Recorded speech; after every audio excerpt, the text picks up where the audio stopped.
சில சமயம் சில டிஷ்ஷை வந்து நம்ம ரெஸ்டாரண்ட்டில் தான் சாப்பிடுவோம், வீட்டில் சாப்பிட மாட்டோம், வீட்டில் செய்ய மாட்டோம். அதுக்கு என்ன ரீசன் அப்படின்னா, ஒன்று அது ரொம்ப பெரிய டிஷ்ஷாக இருக்கும், அது பண்ணுறது வீட்டில் பண்ணுறது கஷ்டங்க அப்படிம்பாங்க. இல்லாட்டி அதுக்கு நிறைய பொருள் வேணும், வீட்டில் பண்ணுறது கஷ்டம், இல்லைன்னா அது எப்படி பண்ணணும்னு தெரியல அப்படிம்பாங்க. அந்த மாதிரி ஒரு டிஷ்ஷு தான் இன்றைக்கி நான் பண்ண போகிறேன். பட் சிம்பிளாக ஸ்டேஜ் பை ஸ்டேஜாக ஈஸியாக பிரித்து கொடுத்து உங்களுக்கு பண்ண போகிறேன். இது ஒரு ராயல் டிஷ்ஷுன்னே சொல்லலாம். இது வந்து நவரத்ன குருமா, ரொம்ப டேஸ்டியாக இருக்கும். ஈஸியாக பண்ணி எப்படி பண்ணலாம் அப்படின்னு தான் பார்க்க போகிறோம். பேர்லேயே உங்களுக்கு தெரியும், நவரத்ன குருமா 9 வகையான வெஜிடபிளை யூஸ் பண்ணி கம்பைன் பண்ணி எப்படி பண்ண போகிறோம் அதான் பார்க்க போகிறோம். I am chef Sundar. Welcome to Recipecheckr.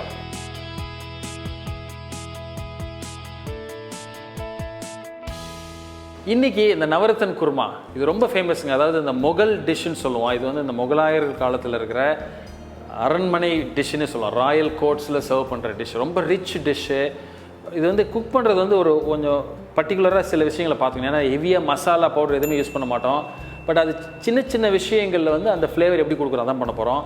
இந்த நவரத்ன குருமாவுக்கு நான் இன்றைக்கி ஒரு 9 வகையான வெஜிடபிள், அதாவது காய்கறி எடுத்திருக்கேன். இதுதான் நீங்கள் யூஸ் பண்ணணும் இல்லை, நீங்கள் வேணும்னா கொஞ்சம் மாற்றிக்கலாம். இதில் வந்து எப்படின்னா, இது ரொம்ப ஒரு ராயல் ரிச் டிஷ்ஷுங்க. இதில் வந்து நம்ம மசாலாலாம் ஹெவியாக யூஸ் பண்ண மாட்டோம், மைல்டாக சின்ன சின்ன விஷயத்தில் தான் ஆட் பண்ணுவோம். அதனால் இந்த குக்கிங் ப்ராசஸ் வந்து ரொம்ப முக்கியம். இந்த இந்த இன்க்ரீடியன்ஸ்லேருந்து நீங்கள் எப்படி அதை எடுத்துகிட்டு வரீங்க ஒரு டிஷ் அப்படி தான் முக்கியம். ஏன்னா இது வந்து இந்த ஒரு அரசர் டிஷ்ஷுன்னே சொல்லலாம், அரசர்களுடைய உணவுன்னே சொல்லலாம். அதாவது முகல் டிஷ், இது முகல் ராயல் கோர்ட்ஸில் பண்ணுன்னு சொல்லுவாங்க. இது வந்து ரிச் ஒரு க்ரீமி ஒரு கிரேவி, இது ஒயிட் கிரேவி தான் பேஸ், லைட் மைல்டு எல்லோயிஷ் கலரில் இருக்கும். இதில் வந்து ரொம்ப முக்கியம் அப்படின்னா இந்த பேஸ் கிரேவி, அந்த ஒயிட் கிரேவி பண்ணுறது, அதை பண்ணி அந்த பேஸ் பண்ணி அந்த கிரேவி பண்ணுறோம் ஸ்டேஜ் 1 அண்ட் ஸ்டேஜ் 2ல். அதுக்கப்புறம் அதை மிக்ஸ் பண்ணி ரொம்ப ஈஸியாக 3ஆக பிரித்து ஸ்டேஜ் பை ஸ்டேஜாக உங்களுக்கு பண்ணி காட்டிடுறேன். இதுக்கு தேவையான இன்க்ரீடியன்ஸ் என்னென்னு காட்டுறேன். பட் ஆனால் நிறைய இருக்குன்னு பார்த்து பயந்துடாதீங்க, ரொம்ப சிம்பிளாக ஈஸியாக நம்ம பண்ணிடலாம்.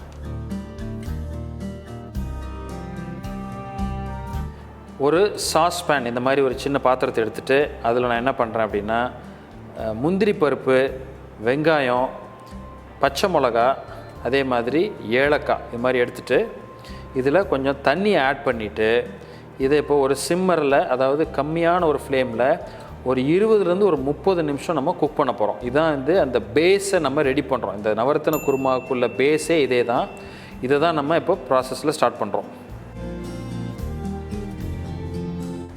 இப்போது இந்த ஒயிட் கிரேவிக்குள்ளது இப்போது குக் ஆகிட்டுருக்கு. இப்போ வந்து சிம்மரில் வைங்க அது. ஸோ இப்போ இது கொதிக்க கொதிக்க என்னாகும் அப்படின்னா, இந்த முந்திரி பருப்போ இல்லை இந்த வெங்காயத்துலேயோ இருக்கிற இந்த அழுக்கு வந்து மேலே வரும். இந்த ஸ்கம் வந்து நீங்கள் ரிமூவ் பண்ணிகிட்டே இருக்கணும். அப்பப்போ வந்து இந்த கரண்டியில் இதை எடுத்து விட்டுட்டே இருங்க. ஸோ இப்போ பார்த்தீங்கன்னா கிட்டத்தட்ட ஒரு 20 நிமிஷம் வந்து இது வந்து நமக்கு குக் ஆயிடுச்சு.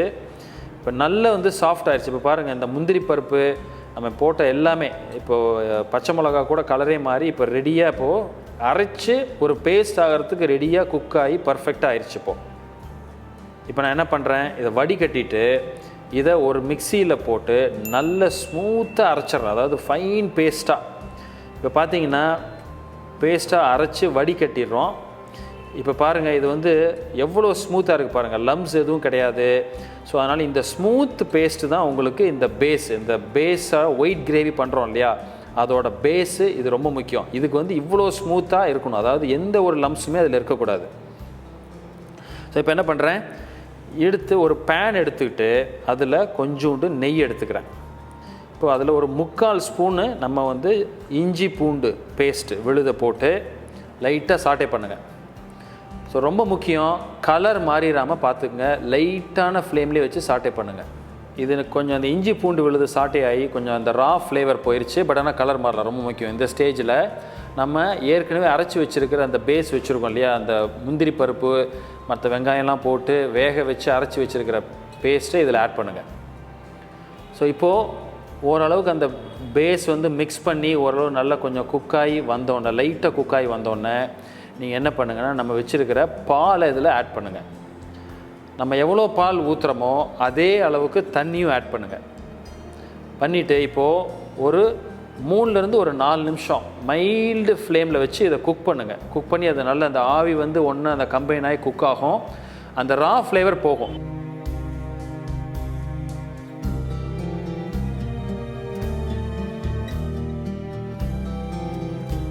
அழகாக ஒரு ஆவி மாதிரி வந்து பாருங்கள், நல்லா குக் ஆகி பேஸ் வந்து நல்லா அழகாக வருது.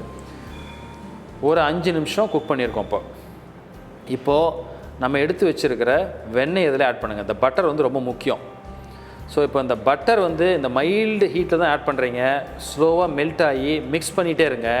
ஸோ இந்த பட்டர் வந்து ஆட் பண்ணுறது ரொம்ப முக்கியம். இந்த பட்டர் ஆட் பண்ணோன்னு பார்த்தீங்கன்னா இந்த பேஸ் கிரேவியே நல்லா ஷைனிங்காக ஒயிட்டாக வந்துடும் உங்களுக்கு. இதில் இருக்கிற அந்த மனம், அந்த ஒரு ஃப்ளேவர் அரோமா ரொம்ப யூனிக்காக இருக்கும். இதுதான் பேஸ். ஒரு பேன் எடுத்து வச்சுட்டு அதில் ஒரு 2 டேபிள் ஸ்பூன் ஆயில். இப்போது இந்த எண்ணெய் லைட்டாக சூடாகி வந்தோடனே ஜீரகத்தை போட்டு அது பொரியட்டும். இப்போ என்ன பண்ணுங்கள், கலர் ரொம்ப மாறிடாமல் பார்த்துக்குங்க. ஏன்னா இது ஒயிட் கிரேவி.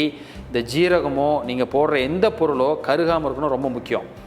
ஸோ இப்போது அந்த ஜீரகம் லைட்டாக பொரிஞ்சு வரப்போவே நம்ம 1 டீஸ்பூன் அளவுக்கு ஜிஞ்சர் கார்லிக் பேஸ்ட், அந்த இஞ்சி பூண்டு விழுதை போட்டுட்டு சாட்டே பண்ணுங்கள். இதுவும் அதே மாதிரி தான், கலர் மாறிடாமல் சிம்மரில் வச்சு குக் பண்ணுங்கள். அதில் இருக்கிற அந்த பச்சை வாசம், அந்த ரா ஃப்ளேவர் போகிற வரைக்கும் மட்டுமே. ஓகேவா? கொஞ்சம் ஒரு பிஞ்சு டர்மரிக் பவுடர், ரொம்ப ஆட் பண்ணிடுவேன்னா அது ஒயிட் கிரேவி. இது இந்த மஞ்சள் பொடி வந்து நம்ம அந்த ஒரு ஃப்ளேவருக்கு தான் ஆட் பண்ணுறோம், கலருக்காக இல்லை.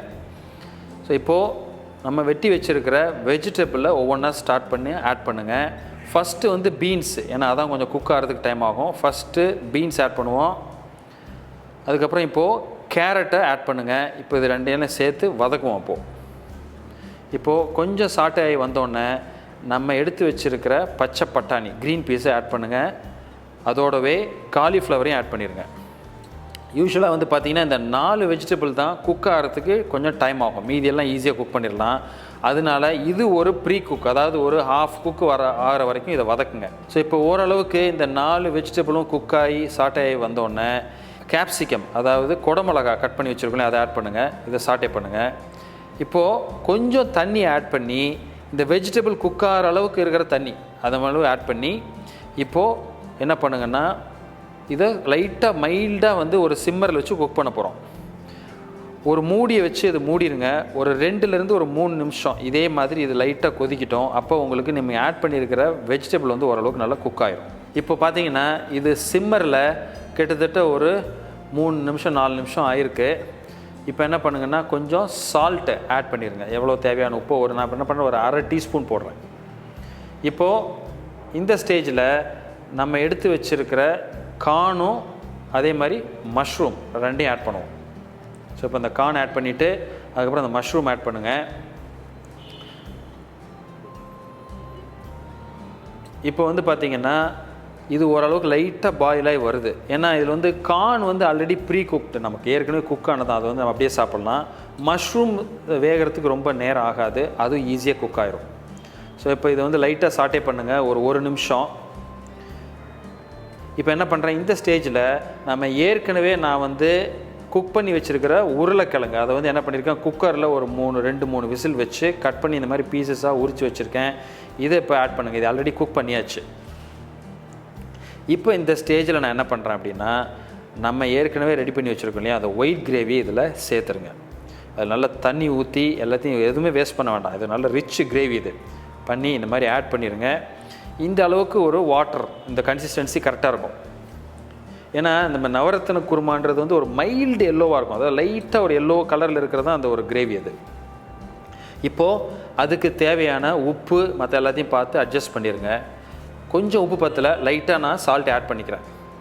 இப்போது இந்த கிரேவி வந்து லைட்டாக ஒரு பாயில் வர சமயத்தில் இந்த லைட்டாக மைல்டாக குக் ஆகுது இல்லையா. இப்போ என்ன பண்ணியிருக்கிறேன், நான் கட் பண்ணி வச்சுருக்கிற ஆப்பிளோட பீசஸ் அதை நான் இப்போ ஆட் பண்ணுறேன். கோல்டு வாட்டரில் வச்சுருக்கேன். அந்த ஆக்சிடைஸ் ஆகி கலர் மாறாமல் இருக்கிறதுக்கு எப்பொழுதுமே ஆப்பிள்லாம் கட் பண்ணிங்கன்னா தண்ணியில் தான் வச்சுருப்பீங்க. அதை புழிஞ்சு தண்ணி இல்லாமல் இதில் ஆட் பண்ணுங்கள். ஏன்னா இந்த ஆப்பிள் வந்து என்ன குருமாவில் வந்து ஆப்பிள் பண்ணுறோமா, ஏன்னா அந்த ஆப்பிள் வந்து லைட்டாக ஒரு ஸ்வீட், ஒரு இனிப்பு கொடுக்கும். அது சாப்பிட்றப்போ ஒரு க்ரன்ச்சி ஃபீல் இருக்கும். ஏன்னா அந்த ஆப்பிள் பண்ணதுக்கப்புறம் ரொம்ப நீங்கள் குக் பண்ண மாட்டீங்க, அதனால தான் அது லாஸ்ட்டாக அதை ஆட் பண்ணுறோம் ஆல்மோஸ்ட். ஸோ இப்போது ஆட் பண்ணி மிக்ஸ் பண்ணிவிட்டு இப்போ என்ன பண்ணுங்கன்னா ஒரு 2 ஸ்பூன், ஃபுல் ஸ்பூனுக்கு ஃப்ரெஷ் க்ரீம் நிறைய கிடைக்குது இல்லையா, ஃப்ரெஷ் க்ரீம் அதை ஆட் பண்ணுங்கள். அந்த க்ரீம் ஆட் பண்ணி இப்போ நீங்கள் மிக்ஸ் பண்ணோன்னே அந்த கிரேவி வந்து நல்லா ஒயிட்டாக லைட்டாக க்ரீமி ஆயிரும். அது ஆக்சுவலாக கலராக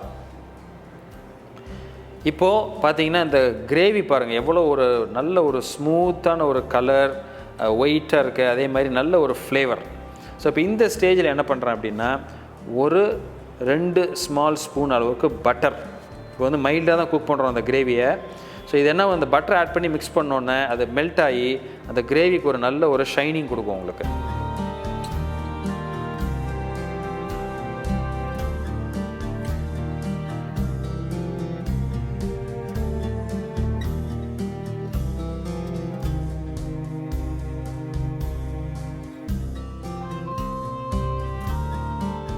இந்த ஸ்டேஜில் நான் என்ன பண்ணுறேன் அப்படின்னா இந்த குங்குமப்பூ தண்ணி ஆட் பண்ணுறேன். இது எப்படி இது குங்குமப்பூ தண்ணி நம்ம பண்ணுறோம், சாஃப்ரான் வாட்டர் எப்படி பண்ணுறோன்னா, சாஃப்ரானை லைட்டாக ஒரு பேனில் போட்டு மைல்ட் ஹீட்டில் லைட்டாக வறுத்து அந்த மொறுமொறுப்பு வந்தோன்னா கையிலேயே நல்லா பொடி பண்ணி வச்சுட்டு அதை லைட்டாக ஒரு வாட்டரில் ஒரு பவுலில் போட்டு ஒரு 10 மினிட்ஸ் நல்லா ரேப் பண்ணி வச்சுருங்க, மூடி வச்சுருங்க. ஸோ அது என்ன ஆகும், அந்த எக்ஸ்ட்ராக்ட் ஃபுல்லாக அந்த தண்ணியில் இருக்கும், அதான் ஆட் பண்ண போகிறேன் இப்போ. ஸோ இப்போ பார்த்தீங்கன்னா இது டேஸ்ட்டு ஃப்ளேவர் எல்லாம் பர்ஃபெக்டாக இருக்குது. என்னோட பர்சனல் சாய்ஸ் வந்து இந்த ஸ்டேஜில் நான் ஆட் பண்ணுறது ஒரு பிஞ்சை வந்து ஏலக்காய் பொடி. ஏன்னா ஏலக்காய் வந்து பேஸ் கிரேவிலே நம்ம ஆட் பண்ணியிருக்கோம். பட் இருந்தாலும் அந்த ஃபைனலாக ஒரு மவுத் ஃபீல் கிடைக்கணும் அப்படின்றதுனால, ஒரு ஃப்ளேவர் கிடைக்கிறதுனால நான் கொஞ்சம் ஏலக்காய் பொடி ஆட் பண்ணுறேன். இன்னும் கொஞ்சம் அதில் அந்த சாஃப்ரான் வாட்டரையும் ஆட் பண்ணுறேன். ஜஸ்ட் இது ஒரு பர்சனல் சாய்ஸ், உங்களுக்கு எவ்வளோ ஃப்ளேவர் வேணும் அப்படின்னு நீங்கள் பார்த்துக்கணும். ஸோ இப்போ பார்த்தீங்கன்னா இதில் வந்து ஒரு பர்ஃபெக்ட் ஒரு கிரேவி, ஒயிட் கிரேவி, கலர் பர்ஃபெக்டாக இருக்குது, அரோமா, ஃப்ளேவர், நம்ம சால்ட் எல்லாம் செக் பண்ணிட்டோம். ஒரு பேசிக் வெஜிடபிள் வச்சுட்டு இவ்வளோ ஒரு ரிச்சான கிரேவி எப்படி பண்ணியிருக்கோம் பாருங்கள் இன்றைக்கி. ஸோ இது எப்பொழுதுமே இந்த கிரேவிக்கு வந்து எப்படின்னா இது வந்து ஒரு ராயல் முகல் டிஷ்னு சொல்லியிருக்கேன். அந்த முகலாய மன்னர்களோட ராயல் கோட்ஸ் அரண்மனையில் யூஸ் பண்ணுற பேஸ் கிரேவி தான் இந்த ஒயிட் கிரேவின்னு சொல்லுவோம். ஸோ இதுக்கு எப்பொழுதுமே நம்ம வந்து நட்ஸு, அதாவது பாதாம், முந்திரி எது உங்களுக்கு கிடைக்குதோ, ரைசின் அதையும் கூட போடலாம், போட்டு இதை கார்னிஷ் பண்ணி இதை நீங்கள் சர்வ் பண்ணலாம்.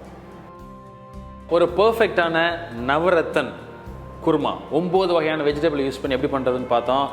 ரொம்ப சிம்பிளாக அதை அழகாக பிரித்து ரெஸ்டாரண்ட்டில் மட்டுமே கிடைக்கிற ஒரு டிஷ்ஷாக இருந்தால் கூட அதை வீட்டில் நீங்கள் எப்படி பண்ணலாம் அப்படின்னு தான் பார்த்தோம். ஏன்னா இது வந்து ஒரு ரிச் கிரேவிங்க, இது வந்து நீங்கள் ஒரு ஸ்பெஷலாக பண்ணிடலாம், ஈஸியாக பண்ணிடலாம். அதாவது இந்த பேஸ் கிரேவியை நீங்கள் மார்னிங் பண்ணிவிட்டு ஃப்ரீயாக இருக்கிறப்ப பண்ணி ஃப்ரிட்ஜில் வச்சிடலாம். நீங்கள் ஈவினிங் டின்னர் டைமில் இந்த லாஸ்ட் ஸ்டேஜை மட்டும் நீங்கள் பண்ணி அழகான ஒரு டிஷ்ஷை எடுத்து வந்துட முடியும். வித்தியாசமாக இருக்கும். உங்கள் வீட்லேயும் நீங்கள் இந்த மாதிரி ஒரு முகல் டிஷ்ஷை நீங்கள் பண்ண முடியும் அப்படின்றத இன்றைக்கி வீடியோவில் பார்த்தோம். பிடிச்சிருந்துன்னா எங்களுக்கு ஒரு லைக், தம்ஸ் அப் கொடுங்க, ஃப்ரெண்ட்ஸோட ஷேர் பண்ணுங்கள் வீடியோவை. ஃபஸ்ட் டைம் சேனலுக்கு வந்திருந்தீங்கன்னா வெல்கம் டு ரெசிபிச்செக்கர். நீங்கள் எங்கள் சேனலை சப்ஸ்கிரைப் பண்ணிவிட்டு பெல் ஐக்கானை கிளிக் பண்ணிடுங்க. நீங்கள் பண்ணின டிஷ்ஷை எங்களுக்கு கமெண்ட் பண்ணுங்கள், உங்கள் சோஷியல் மீடியா பிளாட்ஃபார்மில் ஷேர் பண்ணால் எங்களுக்கு டேக் பண்ணுங்கள். இதே மாதிரி இன்னொரு நாள் இன்னொரு டிஷ்ஷோடு உங்களை நான் மீட் பண்ணுறேன். அது வரைக்கும் ஹாப்பி குக்கிங்.